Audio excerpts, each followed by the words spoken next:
기도드리겠습니다. 전능하시고 거룩하신 하나님 아버지, 오늘도 주님의 사랑과 은총으로 성도들 주님 앞에 나와 예배드릴 수 있게 인도하시니 진심으로 감사드립니다. 하나님 아버지, 하나님의 자녀로서 말씀에 순종치 못하고 내 뜻대로 살아왔음을 고백하오니 용서하여 주시옵소서. 이 시간 우리의 찬양과 경배를 온전히 받아주시고 감사와 기도를 올려 드릴 때 응답되는 놀라운 역사가 일어나게 하여 주시옵소서. 하나님 아버지, 오늘도 많은 삶의 문제를 가지고 나온 성도들을 보시고 찬양 중에, 기도 중에, 주의 말씀을 듣는 중에 해결받게 하여 주옵소서. 하나님 아버지, 육신이 연약한 성도들이 있습니다. 가정에서나 병원에서 치료받는 성도들 주님께서 찾아가 주셔서 아픈 부위 어루만져 주시어 깨끗게 낫게 하여 주옵소서. 하나님 아버지, 이 시간 우리 교회를 위하여 기도합니다. 우리 교회의 모든 성도들의 예배가 온전히 회복되고 매주 드리는 예배가 하늘의 보좌를 울리고 하나님의 기뻐 받으시는 예배를 드리는 우리 교회 되게 하옵소서. 그리하여 우리 교회가 하나님의 말씀이 충만한 교회, 진리 대신 성령님이 충만한 교회가 되도록 도와주시어 복음의 빛, 진리의 빛을 증거하는 교회가 되어 이웃의 많은 이들이 우리 교회를 통하여 주님을 찾고 점점 더 성장하여 주님이 바라시는 아름다운 성화교회가 될 수 있도록 인도하여 주옵소서. 주님, 무슨 일을 하든지 믿음으로 할 수 있게 하시고 사랑의 수고와 봉사도 할 수 있는 거룩한 자녀가 되게 하옵소서. 주님, 어렵고 힘든 이때에 자신의 몸을 아끼지 않고 죽도록 충성하는 일꾼들이 있습니다. 주님께서 크신 축복으로 갚아 주시옵소서. 이 시간 말씀을 증거하시는 목사님에게 강건함을 더하셔서 언제나 진리 안에서 능력의 말씀을 증거하게 하옵시고 듣는 심령들의 변화와 받고 힘을 얻는 생명의 말씀 되게 하옵소서. 우리를 구원하신 예수님의 이름으로 간절히 기도하옵나이다. 아멘. 오늘 영광이 있는가? 따라서 해볼까요? 영광이 있는가? 이 말씀을 가지고 함께 은혜와 위로와 격려가 되기를 바랍니다. 우리에게 필요한 것은 사실 하나님의 영광입니다. 그리스도인들에게 하나님의 영광이 떠나면, 하나님의 은혜와 영광이 떠나면 삶은 건조해지고 무기력해집니다. 무엇을 해도 재미가 없습니다. 내 인생에 재미가 없을 때, 내 인생이 보람이 없을 때, 힘이 없을 때, 지칠 때, 자꾸만 지칠 때, 여러분 그렇게 생각하십시오. 내게 영광이 떠났다. 하나님의 영광이 없어서 이런 일이 벌어진다. 사실은 틀림없습니다. 놀라운 것은 하나님의 은혜가 채워지면 그리스도인들은 웬만한 어려움도 다 이길 수 있습니다. 이게 그리스도인들의 독특성입니다. 오늘은 예수 그리스도의 영광을 성부 하나님께서 회복시켜 주셔서 그를 빛나게 하셨다는 장면을 살펴보면서 예수님이 누구신지를 우리가 다시 한번 확인하는 시간, 또 우리 삶에 하나님의 영광이 어떻게 회복될 수 있는가 하는 깊은 주제들을 함께 살펴보려고 합니다. 지금 이제 대학생들 자녀들이 있으면 건들지 마십시오. 애들이 지금 잔뜩 긴장해 있는데, 왜냐하면 이제 시험 기간입니다. 대학교 시험도 만만치가 않아서 과목마다 시험 다 봐야 되지, 보고서 써야 되지, 이런 일들이 벌어집니다. 청소년들도 이제 한 달 후면 기말고사를 봅니다. 벌써부터 아이들이 긴장해 있죠. 지금 청소년들은 공부는 안 하면서 스트레스는 받고 온갖 부모님들에게 짜증만 내는 이제 그런 시기입니다. 시험 기간으로 생각을 해보십시오. 여러분 돌아가 보세요. 과거로. 평상시에 친하지 않았던 친구가 시험 기간에 옆에 딱 친한 척 하면서 필기한 노트를 보여달라고 하면 여러분 어땠습니까? 그러신 적이 없군요. 여러분도 별로 필기를 안 하셨나 봐요. 마음이 상합니다. 평상시에 한 번도 연락 안 하던 친구가, 내 삶에 전혀 관심이 없던 친구가 어려울 때만 딱 연락을 합니다. 그때 마음이 서글퍼지죠. 도움을 요청하는 것이 문제가 아니라 그 사람이 실제로 나의 삶의 무게와 아름다움과 가치를 전혀 모르기 때문입니다. 사람 사이에도 무게가 있어요.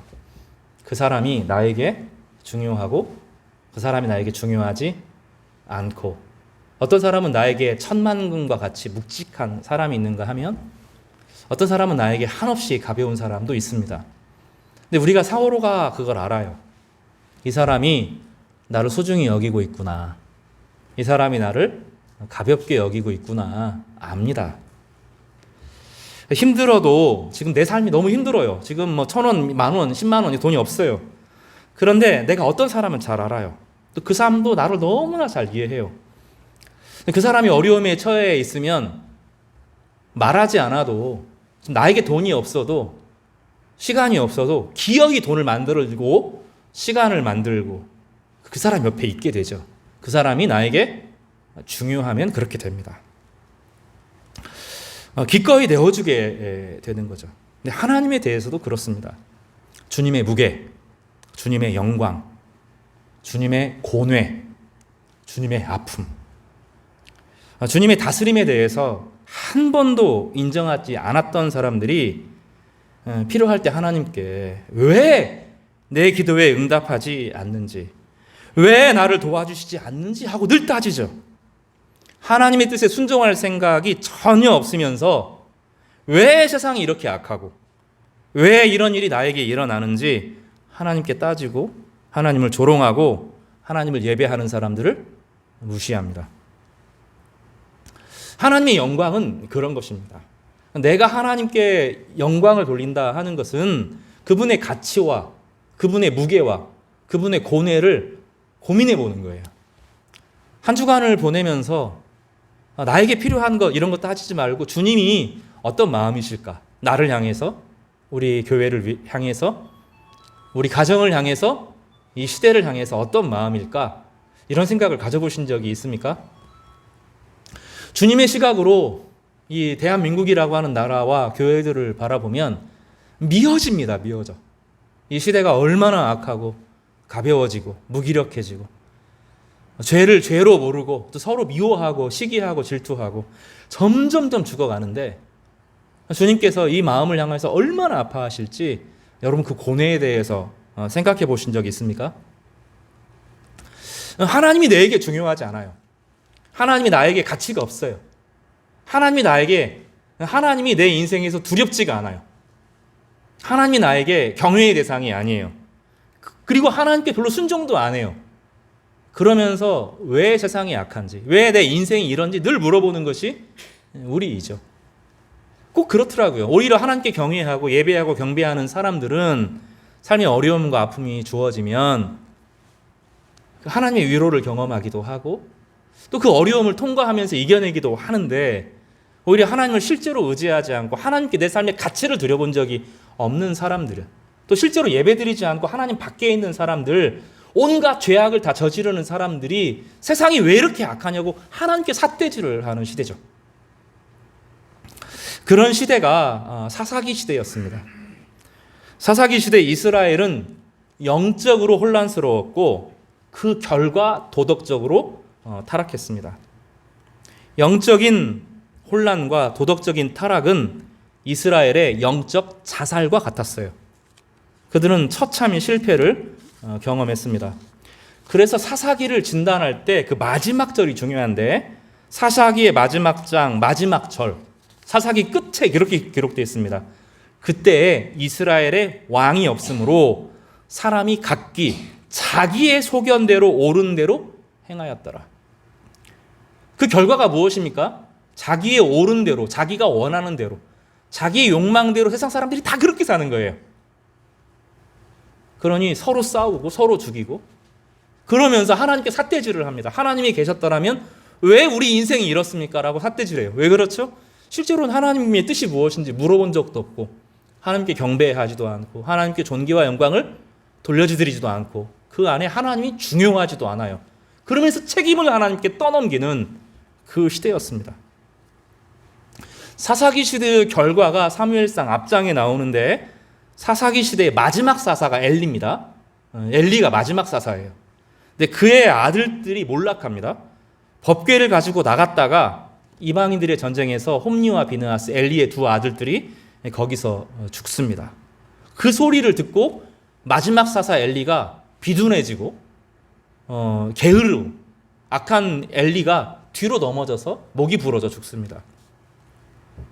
그때 그 시아버지와 남편이 죽은 소식을 듣고 이 비느하스의 아내 엘리의 그 며느리가 이렇게 고백하죠. 영광이 이스라엘에게서 떠났다. 그리고 그 아이의 이름을 그렇게 짓습니다. 영광이 떠났다. 이스라엘에게서 영광이 떠났다. 이스라엘에게서 영광이 떠났다. 그것이 사사기 전체에 대한 이가봇, 이 비느하스의 아내의 선언이었고 성경 전체 참된 선지자의 고백이라고 할 수 있겠습니다. 제가 두려운 것은 제 삶에 하나님의 영광이 떠나는 것입니다.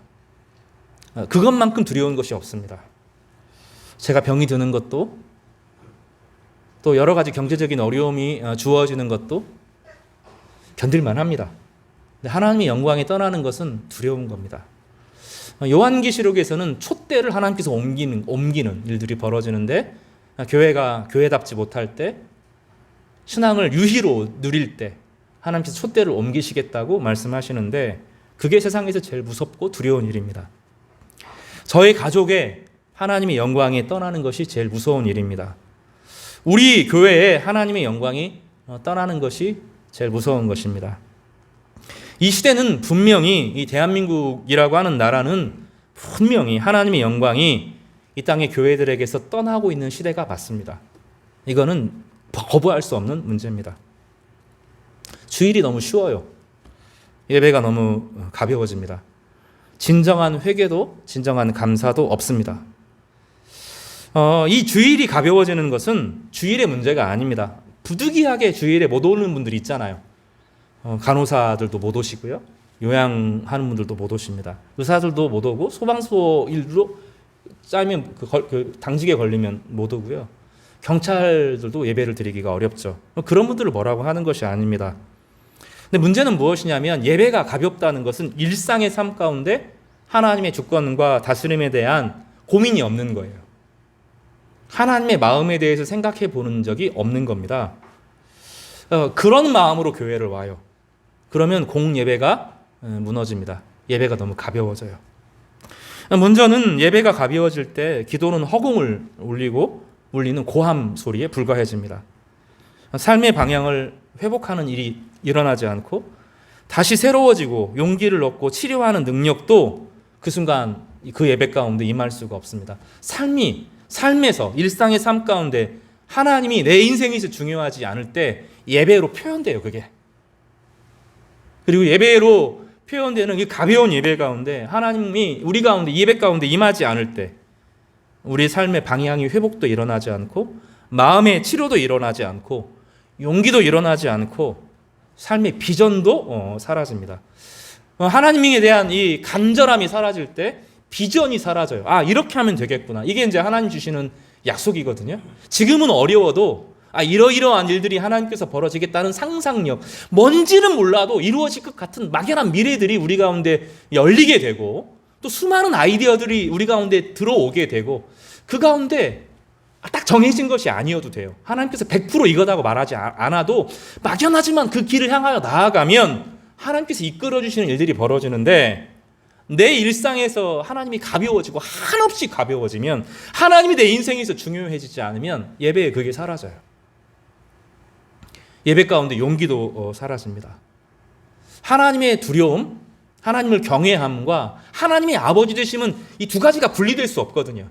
하나님이 두렵고 떨리지만 그분이 내 아버지시기 때문에 든든한 거죠. 하나님이 내 인생에서 가벼워지면 그 가벼운 하나님이 내 인생의 무게를 짊어질 수가 없는 거예요. 내 인생에서 하나님이 얼마나 무거워지느냐, 하나님이 얼마나 중요해지느냐, 거기 비례해서 내 삶이 가벼워지는 거예요. 이게 이 순환이 일어나야 되는데 그 순환이 딱 끊어지는 겁니다. 이게 이가보데 시대. 예, 자기가 왕이 되는 시대, 자기 욕망을 만족시키시는 하나님, 자기 뜻대로 다 해놓고 왜 하나님이 안 들어주시냐고 말하는 그 시대가 돌아오는 거죠. 그걸 자유라고 부르지 않습니다. 자유는 죄를 이기는 능력이고 내 안에 죄의 질서를 깨트리고 하나님의 능력과 질서가 나타나는 것을 말합니다. 그래서 죄는 쉬운 거예요. 내가 하고 싶은 거 하면 죄거든요. 이거 죄는 늘 자기를 공격합니다. 죄는 사람을 늘 배신하고 뿌린 만큼 거둬지게 되는데 복수합니다. 죄는 금세 자기를 복수합니다. 하나님 앞에 영광을 돌리고 하나님 앞에 나아가기 시작하면 하나님이 내 삶에서 묵직해지면 하나님이 내 인생에서 중요해지면 하나님 앞에 그 말씀들이 내 안에 열매로 다가오는데 꽃이 피고 열매를 맺는 풍성한 은혜가 주어지는 거죠. 그래서 요 단계를 거치지 않으면 안 돼요. 하나님이 영원히 나에게 자유를 주시는 분이시지만 그분은 만유리 여길 수 없는 영광 속에 계신 분이다 하는 것이 우리 가운데 회복되기를 바랍니다. 예배는 그거를 고백하는 거예요. 그러니까 예배라고 하는 것은 한 주간의 삶이 정리되는 겁니다. 내가 한 주간 어떻게 살았는가가 예배를 통해서 표현되는 거예요. 그리고 온전한 예배가 주어지면 아무리 상했던 마음들도 정리가 되고요. 방향이 바뀌어요. 방향이 바뀌어요. 이게 중요합니다. 지금 당장 모든 것이 100% 해결되어지지는 않지만 하나님이 길을 열어주시고 그 길을 향하여서 나아가게 하시고 움직이게 하시는데 하나님 그 길을 걸어가다 보면 하나님의 그 주시고자 하는 그 풍성한 열매들, 정말로 상상할 수 없은 그 깊은 것들이 나타나게 되는 것입니다. 사랑하는 성도 여러분, 이 예배 가운데 하나님이 묵직해지기를 바랍니다. 내 인생에서 그 무엇보다도 중요한 분이 하나님이 되시기를 바랍니다. 그 하나님의 능력이 우리와 동행하실 그 위로를 이 시간 체험하시는 귀한 시간 되기를 간절히 바랍니다. 먼저는 첫 번째로 살펴볼 것은 하나님의 때가 있다는 거예요. 오늘 17장은 16장에서부터 이어집니다. 그래서 시간을 명시하고 있는데 엿새 후라고 딱 정의하고 있어요. 그러면 엿새 전에 무슨 일이 있었는지, 그리고 이 엿새 가운데 왜 이 긴 시간이 있었는지를 살펴보아야 합니다. 엿새라고 하는 것은 크게 두 가지 사건이 앞에 16장에서 있었죠. 하나는 베드로가 예수님을 주님으로, 왕으로, 그리스도로, 하나님의 아들로 고백하는 사건이 있었어요. 주님이 주님 되는 고백이 베드로에게 나타났습니다. 이게 첫 번째 사건입니다.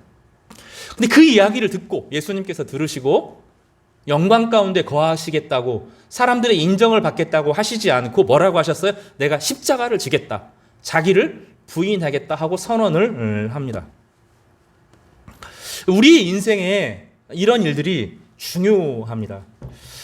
제가 고민이 되는 것이 무엇이냐면, 하나님은 우리 가운데 말씀하시고 위로하시고 격려하시거든요. 성경을 읽고 기도하고 하는 가운데 당장 막 즉각적으로 그렇게 하시진 않지만 꾸준히 신앙생활 하는 사람들의 인도함 가운데 그 보호가 주어져요. 그리고 제가 이제 하나님 말씀을 강조하니까 영적 체험에 대해서 말하지 않는 것처럼 자꾸 이야기가 되어서 좀 아쉬움이 있어요. 그러니까 우리가 하나님과 동행하다 보면 하나님이 우리 가운데 말씀으로 위로하시죠. 어릴 때로 생각해 보겠습니다.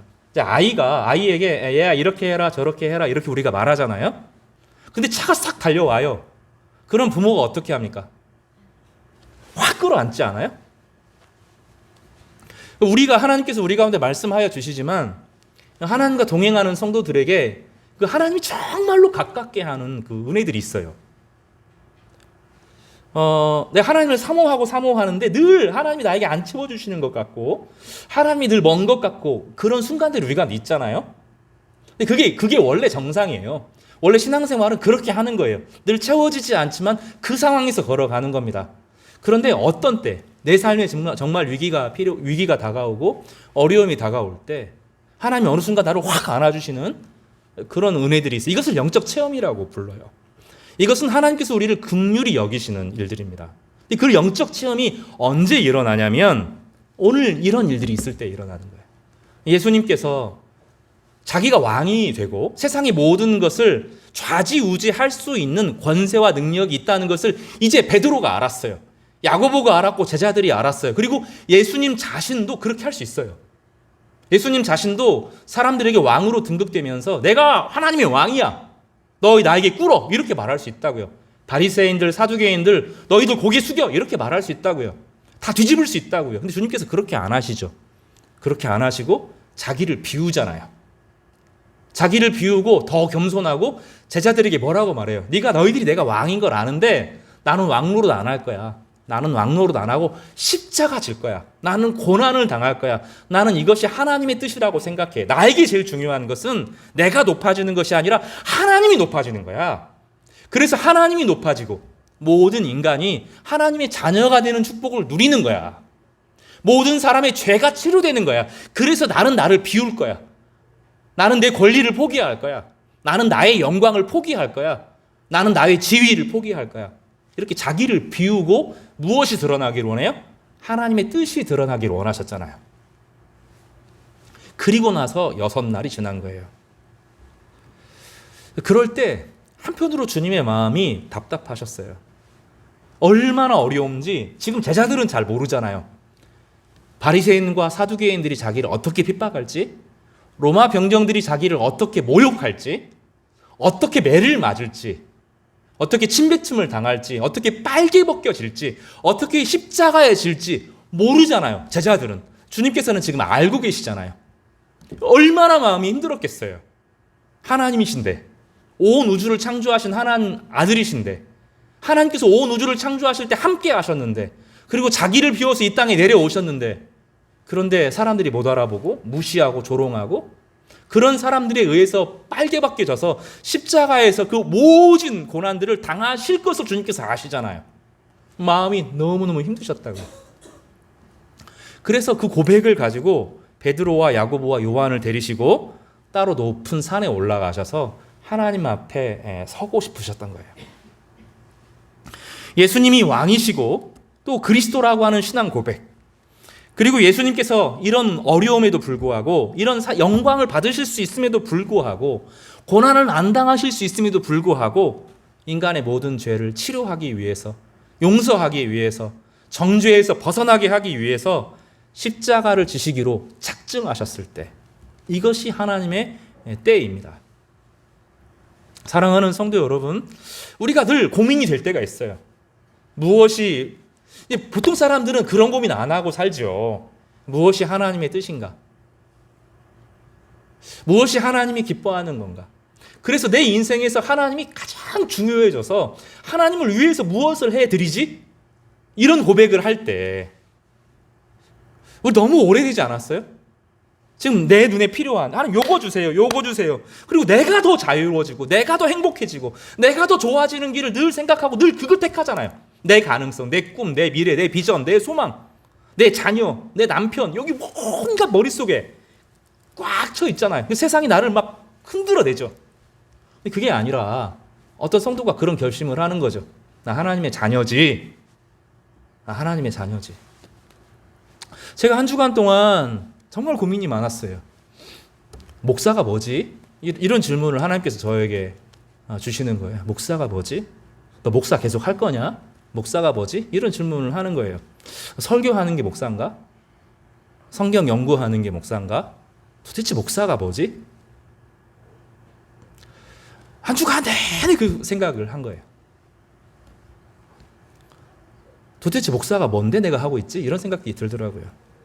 나중에 이제 그거 계속 할 거냐 말 거냐, 이 고민이 어디서 결론이 나냐면 내가 성도들을 위해서 짐을 질 거냐, 성도들을 위해서 내가 기도할 거냐, 이 성도들과 맞설 거냐. 맞선다는 것은 그들의 욕망과 맞서서 하나님의 뜻에 대해서 이야기하는 사람으로 살 거냐, 그들을 위해서 마음의 짐을 짊어지고 기도할 거냐. 이러면 목사로 살 수 있고 그렇지 않으면 목사를 하면 안 되는구나, 그런 결론이 생기더라고요. 목회자는 성도들을 위해서 기도하고 한 성도 한 성도를 행복하게 만들어주는 게 목적이 아니고요, 예수 그리스도의 제자가 되도록 돕는 게 목회자죠. 교회가 사람이 많아지는 게 아니라 교회 전체가 그리스도의 제자가 되도록 돕는 게 목회자죠. 그러면 주님을 따르면 주님께서 그들의 삶을 이끌어 가시지 않겠어요? 근데 그거 하려고 하면 목사가 될 거예요. 이런 고민이죠. 주님께서는 이제 그 고민한 거예요. 우리 인생에서도 그런 고민들이 있어야 됩니다. 내가 성도로 사는 게 맞나? 성도가 뭐지? 내 인생에서 하나님의 뜻이 뭐지? 지금 내가 이렇게 결정하는 것이 하나님이 기뻐하시는 것인가? 그러려고 하면 전제가 무엇이 있어야 돼? 내 안에 하나님이 중요해져야 될 거 아니에요. 근데 하나님이 중요하지 않으면서 기도 응답을 바란다고요. 내 인생에서 하나님 별로 안 중요하면서 기도는 응답되기를 바라고 내 마음은 치료가 되기를 바라고 내 자녀는 잘 되기를 바래요. 하나님은 중요하지 않은데 하나님께 기도를 한다고요. 참 아이러니하죠. 하나님이 내 인생의 실세가 아니에요. 내 인생을 결정하는 분이 아닌데 그분께 기도는 드린다고요. 이거는 막연한 소원을 아뢰는 거죠. 진짜 하나님의 뜻을 물어보질 않아요. 예수님께서는 이 단계를 거치셨죠? 어떤 단계를 거치신 거예요? 내가 그리스도이고 사람들이 알아요. 제자들이 알아요. 다른 사람들도 알아요. 예수님이 함께하면 기적이 일어나는 것을 알고 치료가 일어나는 것을 알고 천군 천사를 동원하는 능력이 있음도 알아요. 그런데 주님께서 그거를 비우고 정말로 하나님이 기뻐하시는 것이 무엇인가를 고민하는 거죠. 그때가 하나님의 때예요. 우리 인생에서 하나님의 때가 열리지 않고 하나님께서 나를 통해서 역사하시는 일들이 일어나지 않는 이유는 내가 하나님의 때를 고민하지 않기 때문입니다. 제자들은 이 주님의 고민에 동참하도록 초대를 받은 거죠. 그리고 하나님의 때가 주님 앞에서 이루어지는 것을 보게 된 것이죠. 성도 여러분, 그래서 우리의 기도가 그렇게 바뀌기를 바라요. 진짜 하나님이 얼마나 중요한지 깨달아야 되잖아요. 그죠? 하나님이 얼마나 무거운 분인지, 얼마나 중요한 분인지, 그분이 내 인생을 결국 심판하실 분이시고, 그분이 내 인생을 창조하신 분이시고, 그분이 내 인생을 이끌어 가실 분임을 깨닫고 자각할 수 있도록 그건 은혜가 비춰져야 되거든요. 이런 은혜가 있기를 바랍니다. 하나님의 은혜가 임하면 비로소 내 인생이 하나님의 때에 맞춰서 살아요. 내 인생의 시간은 크로노스의 시간이라고 해서 그냥 인생의 시간이 흘러가요. 그냥 사는데 뭘 하고 산지 모르겠어요. 카이로스의 시간이라고 성경에서는 시간을 두 가지로 쓰는데 의미 있는 시간, 목적 있는 시간, 하나님께 바쳐지는 시간, 하나님께서 귀히 여기는 시간, 그 시간들은 꽉꽉 채워져서 내 인생의 의미와 깊이와 넓이가 커지는 것입니다. 자기를 비울 때 하나님의 시간이 열렸어요. 두 번째로 살펴볼 것은 영광스럽게 변화되었다는 것입니다. 높은 산에 올라가서 주님께서 기도하셨던 것 같아요. 근데 갑자기 변합니다. 그들 앞에서 변형되셨어요. 그 얼굴이 해같이 빛났습니다. 옷이 빛과 같이 희어졌습니다. 변합니다. 우리가 그럴 때 변해요. 성도 여러분, 이 변화는 예수님이 나중에 가질 영광이기도 하지만 예수님이 원래의 영광이에요.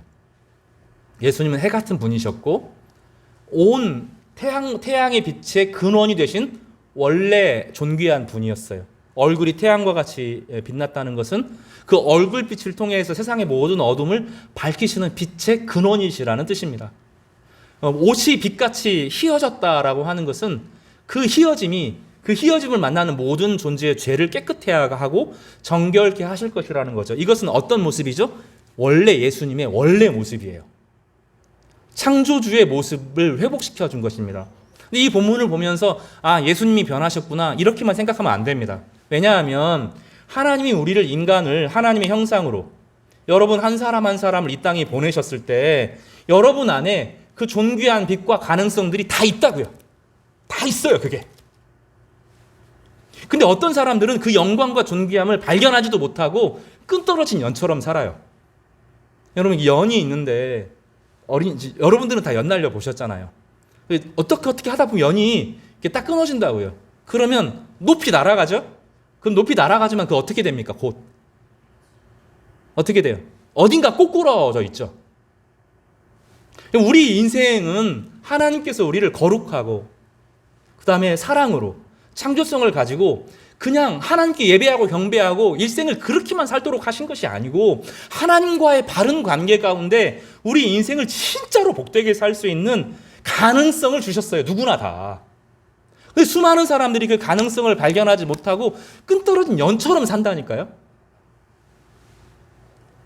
깊은 어둠 속에 자기만 알고 있는 토굴 속에 들어간다고요. 술에 취하고 우울증에 빠져가지고 저 깊이 아무도 만나기 싫고 하루 종일 영화 보고 술 마시고 인생 푸념하고 누구 결혼식장 있으면 가기 싫고 그게 우리 모습이잖아요. 그렇게 된다. 많은 사람들이 그렇게 숨어 살아요. 주님께서는 한 사람 한 사람을 그렇게 만드시지 않았다니까요. 한 사람 한 사람을 하나님의 형상으로 지어서 빛과 같이 살도록 예정하셨다고요. 근데 그거를 못 발견해요. 그러니까 이 예수님께서 어떻게 하셔요? 자기를 비우고 하나님의 뜻이 무엇인지를 묵상함으로 하나님 앞에 나아갔을 때 그 존귀한 모습이 딱 드러나잖아요. 하나님께서 그를 빛나게 만들어 주시잖아요. 여러분 그렇게 빛나게 되기를 바랍니다. 그러니까 이 역설이에요, 역설. 내가 하나님을 중요하게 여기고 하나님의 뜻을 묵상하고 하나님께 순종하고자 하면 하나님 우리를 존귀하게 만들어 주시는데 내가 빛나려고 하고 내가 내 인생에 끌려가고 내 인생을 성취하려고 하면 싹 빠져나가는 거예요. 늘 고민하셔야 돼요. 하나님이 정말로 기뻐하시는 것이 무엇인가? 해같이 빛나고 어둠을 밝히는 존재로 주님께서 드러나셨던 것처럼 우리 성도 한 사람 한 사람 여러분 모두가 해처럼 빛나고 빛처럼 드러나는 귀한 은혜가 있기를 바랍니다. 그리고 여기에 중요한 일들이 일어나죠. 모세와 엘리야가 더불어 이야기했습니다. 구약을 대표하는 율법과 선지자의 대표, 구약 성경 전체를 대표하는 모세와 엘리야가 죽지 않았어요. 하나님을 경외하는 사람들은 죽지 않습니다. 영생이 그 안에 있기 때문이죠. 깊은 위로를 예수님과 함께 고민하면서 그 안에 하나님의 위로를 보여주십니다. 이게 왜 이렇게 중요하냐면 베드로와 야고보와 요한으로 하여금 그 지켜보게 하신 게 중요해요. 예수님처럼 자기를 비우려고 할 때 하나님께서 이를 빛나게 하신다는 것을 베드로와 야고보와 요한이 보고 너희들도 그렇게 살라고 가르쳐 주신 거죠. 그리고 모세와 엘리야가 그들을 예수님 앞에 의논하시면서 이런 고난을 경험하지만 결국은 이겨낼 것이고 십자가를 지어서 모든 인간의 죄를 담당할 것이고 죽겠지만 부활할 것이고 하나님의 영광에 이를 것이라고 하는 것을 의논하셨어요. 별세, 요한복음에서는 별세할 것을, 세상을 떠날 것을, 죽는 것이 아니라 하나님의 영광에 이를 것을 의논하셨다고 말씀합니다. 이것이 우리에게 주신 약속입니다.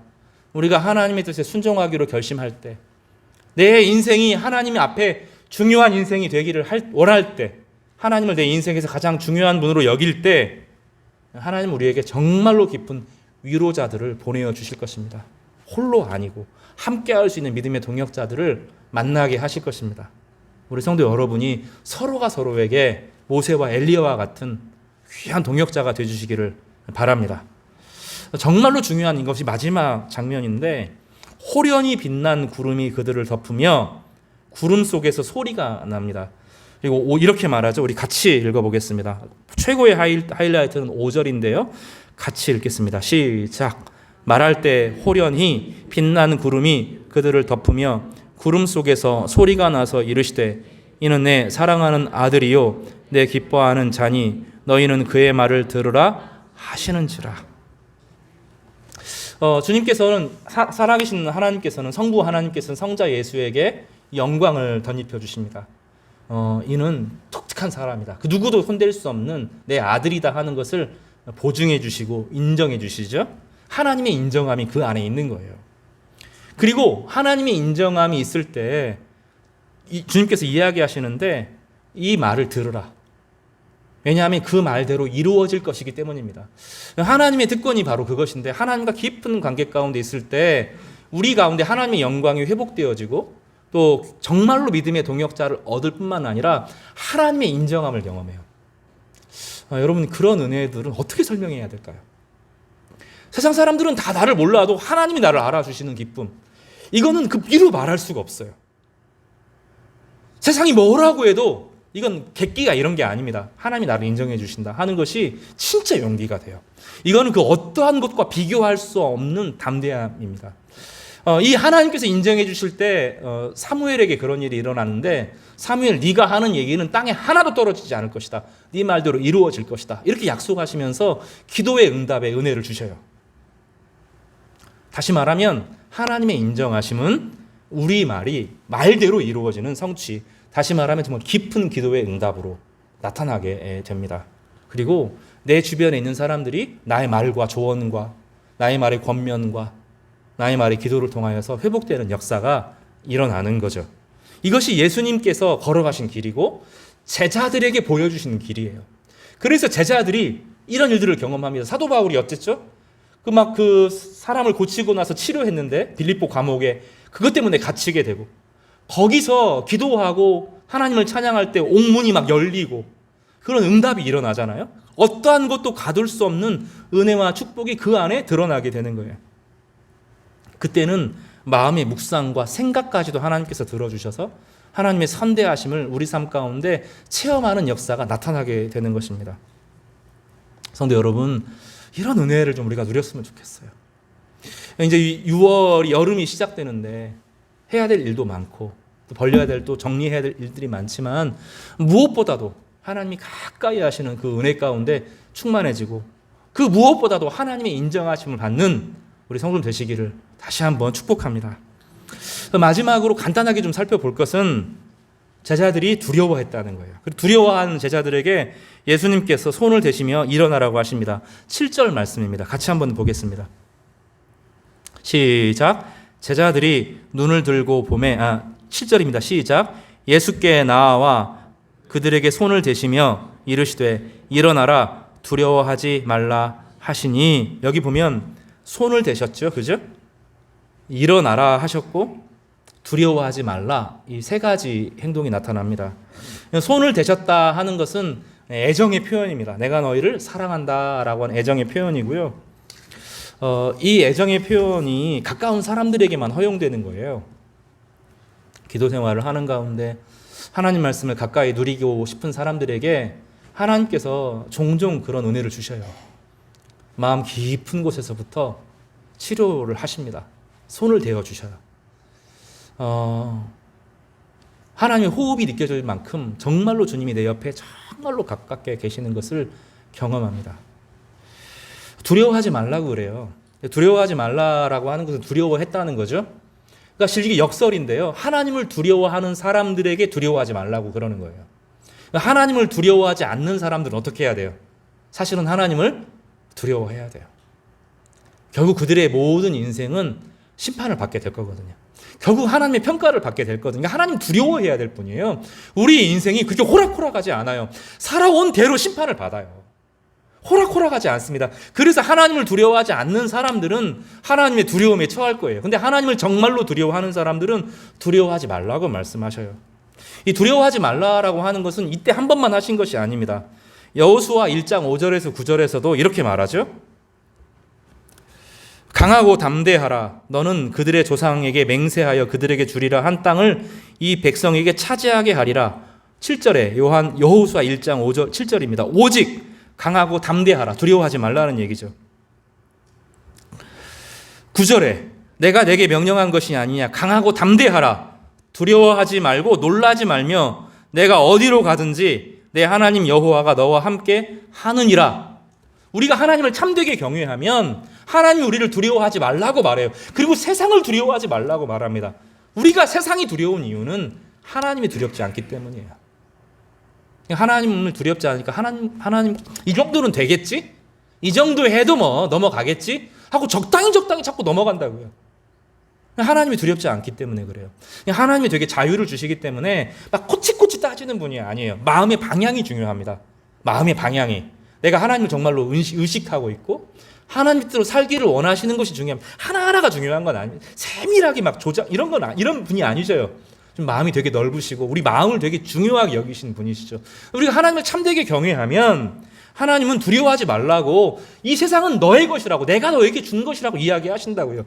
강하고 담대하라고 말씀하신다고요. 우리가 하나님을 온전히 경외하고 두려워할 때 우리는 내 안에 닥쳐있던 어려움들, 이거는 불가능하다고. 내가 넘어설 수 없는 사람, 넘어설 수 없는 트라우마, 넘어설 수 없는 고통이라고 생각했던 것들이 어느 순간 가벼워진다니까요. 성경에 있는 사람들이 늘 그런 사람이어서 어떻게 이 짐을 집니까? 이렇게 주님 앞에 가지고 가면 주님이 그 짐을 가볍게 해주셨어요. 강하고 담대하라, 두려워하지 말라고 말씀하시는 것입니다. 제가 다시 따라서 할 테니 말씀을 할 때 따라서 한번 해보세요. 내가 너에게 명령한 것이 아니냐. 강하고 담대하라. 두려워하지 말며 놀라지 말라. 내가 어디로 가든지 내 하나님 여호와가 너와 함께 하느니라.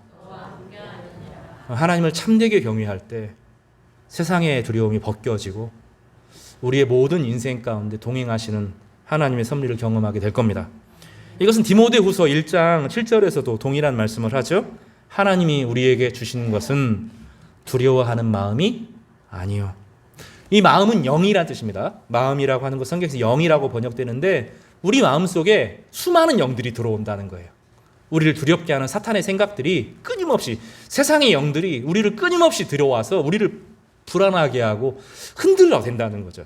근데 하나님께서 주시는 건 그거 아니래요. 우리가 하나님을 경외하는 사람에게 세상이 두렵도록 만드는, 두려운 것이 우리를 지배하는 것은 다 사탄의 생각이고 세상의 생각이고, 하나님이 우리 가운데 궁극적으로 주시는 것은 이것이라고 말하는데 능력과 사랑과 절제하는 마음, 절제하는 영이라고 말합니다. 따라서 해볼까요? 오직 능력과 사랑과 절제하는 영이니.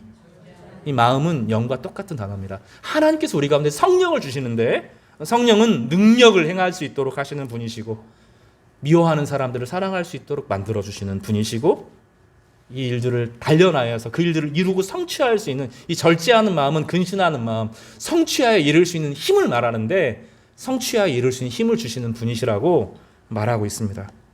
시편 1편 3절과 4절은 이것을 다윗은 이렇게 바꾸어서 말했습니다. 그는 시냇가에 심은 나무가 철을 따라 열매를 맺으며 잎사귀가 마르지 아니함 같으니 그가 하는 모든 일이 다 형통하리로다. 오직 악인들은 그렇지 아니하며 오직 바람에 나는 겨와 같도다.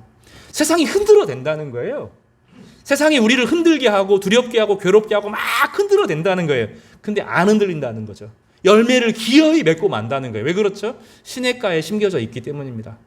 우리의 영혼이 하나님께 깊이 뿌리를 받고 있으니 당장은 흔들려도, 당장은 어려워 보여도, 당장은 그 고민 속에 빠지는 것처럼 보여도 너무 깊이 뿌리를 받고 있으니 그 시냇가에 모든 샘물이 공급되어서 그 삶을 견고하고 단단하게 기어이 꽃을 피우고 열매를 맺게 하는 능력을 주신다고 말씀하는 것입니다. 말씀 정리하겠습니다. 사랑하는 성도 여러분, 여러분에게 하나님의 영광이 있습니까? 하나님의 무게가 있습니까? 하나님이 여러분에게 중요합니까? 하나님을 참으로 여러분 경외하고 있습니까? 그러면 두려워할 필요가 없습니다. 그러나 만약에 하나님이 우리에게 한없이 가볍다면 다른 거 그만둬야 돼요. 그리고 하나님께 집중하시기를 바랍니다. 하나님의 은혜로 나아가시기를 바라요. 그리고 내 욕망을 좀 내려놓으시고 내 세상에 있는 꿈과 야망이 내 인생을 지배하지 못하게 하고 하나님의 뜻을 내 안에 이루어 주십시오.